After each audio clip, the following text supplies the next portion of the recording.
Barrister অসীম, আপনি তো ছাত্র রাজনীতি করেছেন, আপনার কাছে শুনতে চাই যে আসলে প্রণোদনা ছাড়া বা একটা গাইডেন্স ছাড়া এইভাবে গ্রাফিতিগুলো যা ছিল সেই সংস্কার আমরা দেখতে চাই, কিন্তু তারপর আমি একটু এই জন্যই বুঝতে চাইছি যে আমরা নারীদের দেখলাম নিপীড়িত হতে, নারীরা বৈষম্যমুক্তির কথা বললো, কিন্তু গ্রাফিতিতে নারীদের সমান অধিকার, নারী পুরুষের সমান অধিকার ছিল না।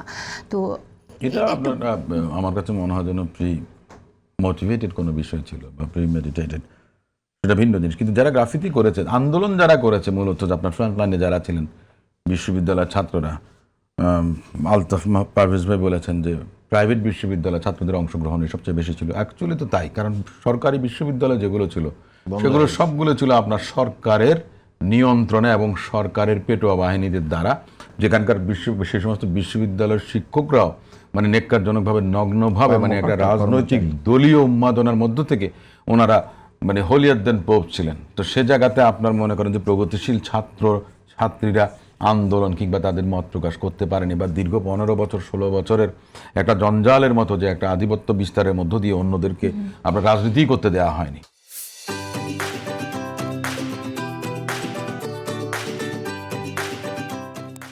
তো সেদিক থেকে আপনার প্রাইভেট বিশ্ববিদ্যালয়ের ছাত্রছাত্রীরা আন্দোলন করেছেন। শ্রমিকদের কথা বলেছেন, আলতাফ পারভেজ ভাই এই কথাটা বলেছেন। শুধুমাত্র শ্রমিকরা এবং এই ছাত্ররা আন্দোলন করে এই আন্দোলনের সফলতা এনেছে, এটা আমি পুরোপুরিভাবে মানতে রাজি না। কারণ আপনি সমস্ত ক্রেডিটটা একটা জায়গায় দেবেন, রাজনৈতিক দলের যদি আপনার মুরব্বিগিরি না থাকতো বা আপনার পথ প্রদর্শন না থাকতো, আমার দলের নেতা জনাব তারেক রহমান সাহেব তো স্কাইপিতে বসে আপনার বিভিন্ন প্রাইভেট টেলিভিশন চ্যানেলের স্টুডিওর মধ্যে বসে আপনার এই জুলাই আন্দোলনের যে সমস্ত নেতারা ছিলেন তাদের সঙ্গে দিনের পর দিন তিনি আপনার মিটিং করেছেন, তাদেরকে গাইডেন্স দিয়েছেন। ওটা অস্বীকার করার উপায় নেই। এবং আমরা যদি একসঙ্গে বলে নিই, আমি আপনি যে বলছেন যে বিএনপি এবং জামাত এরাই মনে করেন যে এজেন্সি নিচ্ছে, আমি এটাকেও সমর্থন করি না। এটা তো আমি আগেই বলেছি যে সর্বস্তরের মানুষদের আপনার প্রত্যক্ষ প্রচ্ছন্ন পরোক্ষ যাই বলেন না কেন, এই আন্দোলনের যেই নারী, আমি একজন ভদ্র মহিলাকে জানি যিনি আমাকে বছরের পর বছর বলেছেন রাজনীতি ছেড়ে দেন, এখানে রাজনীতি করে কোনো লাভ নাই, হ্যান নাই ত্যান নাই, নিরাপদ না, নিজের ছেলে মেয়ে ঠিক মতো থাকতে পারে না, ঘুমাতে পারে না। সেই ভদ্র মহিলাকে আমি দেখেছি ডেকে ডেকে আপনার খিচুড়ি তার বাসায় ছাদে রান্না করে বাসার নিচে এসে আন্দোলনকারী ছাত্রছাত্রীদেরকে মনে করেন যে দিনের পর দিন বিলিয়েছেন। ওনার কি সেটা আন্দোলনে অংশগ্রহণ না? মুক্তিযুদ্ধে শুধু অস্ত্র হাতে যারা যুদ্ধ করেছেন তারাই মুক্তিযোদ্ধা তা তো না। মুক্তিযোদ্ধাদেরকে যে খাইয়েছে সেও দেখা গেছে মুক্তিযোদ্ধা নাকি? তো এই কারণে বলছি এই অর্জনের সবার আপনার এই আছে, অংশগ্রহণ আছে, সবার প্রাপ্য আছে।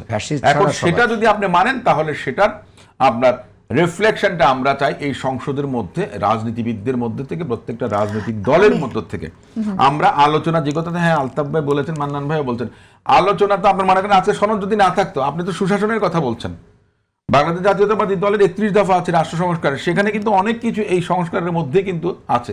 সংস্কারের কথা আমাদের দল অনেক আগে বলেছেন, আমার নেত্রী 2016 সালে রূপকল্প 2030-এর কথা বলেছেন, 2022 সালে আপনার 27 দফা কর্মসূচি প্রণয়ন করা আছে, যুগপৎ আন্দোলনের শরীরদের সঙ্গে মিলিয়ে 31 দফার কথা বলেছেন। অনেক কিছু সেখানে আছে। না হলেও কি বিএনপি আপনার কমিটমেন্ট জাতির কাছে আছে না? বিএনপি তো তার 31 দফা পালন করতে গেলে আমি মনে করি যে জুলাই সংস্কার সনদের যা কিছু আছে তার বেশিরভাগ আপনার ইমপ্লিমেন্ট হবে। যে কটা জিনিসের নোট অফ ডিসেন্ট দিয়েছে ওগুলি কিন্তু আউটরাইট বিএনপি রিজেক্ট করে নাই। বলা হয়েছে যে আপনি এই পথে যাবেন, বিএনপি বলেছে না আমি এটা ওই পথে গিয়ে আমি অ্যাচিভ করতে চাই, অ্যাচিভমেন্টটা যেন আমার টার্গেটটা যেন ফুলফিল হয়।